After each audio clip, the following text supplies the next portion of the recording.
بسم الله الرحمن الرحیم. زه هارون د یو کلو د طرف نه دا خبره کوم چې د ایمو پروسه کال یعنی 2000 مئی 2022 کې ایمو په منځ کې جرګه روانه تله. ایمو وکلو منځ کې اختلاف راغی چې جرګه روانه تله، فیصله یې وکړله لکه همداسې خلک راغونډ شوي چې مونږ کمیټي یو. ایمو والا الحمدلله سمه کمیټي وه، نو هغوی وي چې موږ دواړې کمیټې ختم کړلې، ووټونه به کېږي. ښار دې کې ډېر وخت ولګېده، ډېر کاغذونه ولیکلی شو، راولیکلی شولو.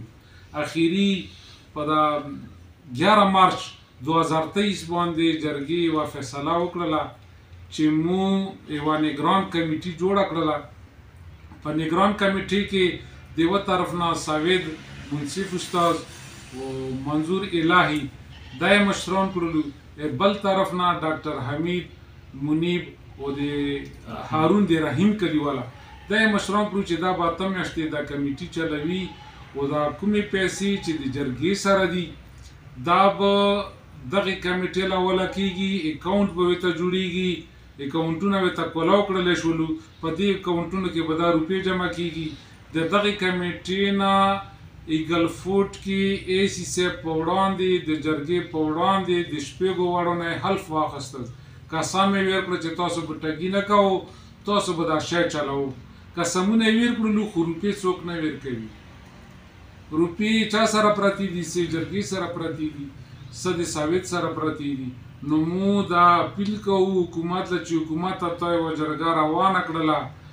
یو کال تیر شو، د جرګې بازو نه خلک ګیلې کوي چې جرګې باز فیصلې نه کوي، او داسې نه کوي، او داسې نه کوي، ویل یې نه کوي. 8 وړه جرګې باز دي، بهترینه فیصله یې کړې ده. د دواړو فریقینو نه 3 کسان راخیستي دي. اوس په دې فیصلې باندې عمل درآمد کول غواړي چې دا فیصله عملي شي. دا به څرنګه عملي کېږي چې په دې فیصلې کې څه لیکلي دي، دې کاغذ فوټو به تاسو دې بیان سره بیا وګورو، په دې کې چې څه لیکلي دي چې دا په کومې طریقې چلوي، څرنګه به چلوي، نه څرنګه به چلوي. نو هغې کې دا خبره ده چې اکاونټونه ورته حکومت وي چې تاسو کولاو کړو، اکاونټونه یې کولاو کړي دي.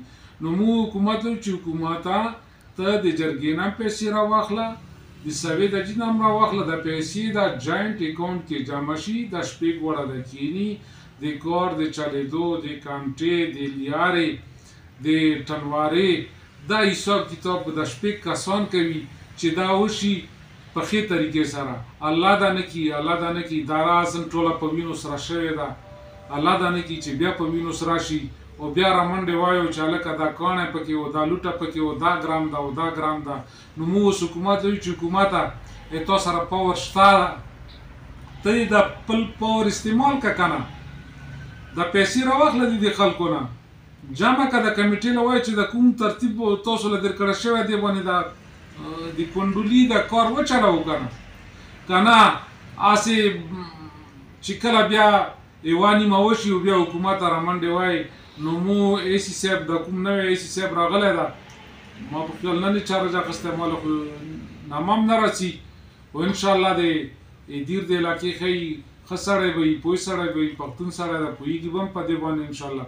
نو موږ د هم اپیل کوو چې ته پکې خصوصي انټرسټ واخله او د دې کنډولي مسله ښه نه ښه حل که، بلکې حل شوې ده خو عملي یې که. انشاءالله مو امید ده چې د ایمو په دې بیان باندې به، د ایمو په دې خبرو باندې به د حکومت اکشن واخلي او دې حل به ښه راوباسي انشاءالله. والسلام.